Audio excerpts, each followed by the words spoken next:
ప్రతిరోజు నీ మీద దొంగతనం జరుగుతుంది. ప్రతిరోజు నిన్ను దొంగిలిస్తున్నాడు సాతాను.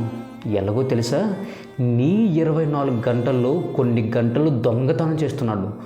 డబ్బులు దొంగతనం చేస్తే కంప్లైంట్ ఇస్తావు, మానము దొంగతనం జరిగితే కంప్లైంట్ ఇస్తాము. మరి సమయము ఇది తిరిగి సంపాదించలేని సంపద కదా. కానీ ఇది దొంగతనం జరుగుతున్నా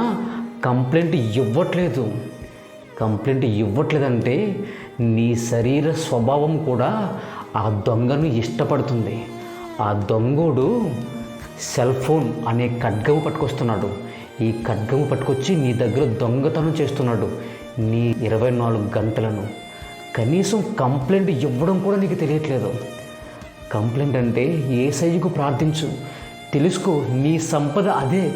దేవుడిచ్చిన గొప్ప బహుమానంలో రోజుకి 24 గంటలు అనేది నీ బహుమానము. అది దొంగతనం జరుగుతుంది. ప్రజెంట్ జనరేషన్ మీద వాడు ఉపయోగించే ఆయుధము సమయాన్ని దొంగలించడం. గుర్తుపట్టు, నీ సమయాన్ని చంపేసే క్రూరుడు సాతాను. సెల్ ఫోన్ అనే ఆయుధంతో నీ సమయాన్ని చంపేసే క్రూరుడు ప్రతి దినము నీతోనే ఉంటున్నాడు.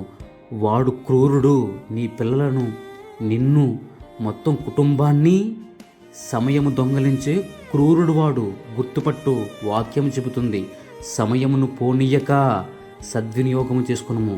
సద్వినియోగము చేసుకోవట్లేదు అంటే నువ్వు తప్పు చేస్తున్నావు.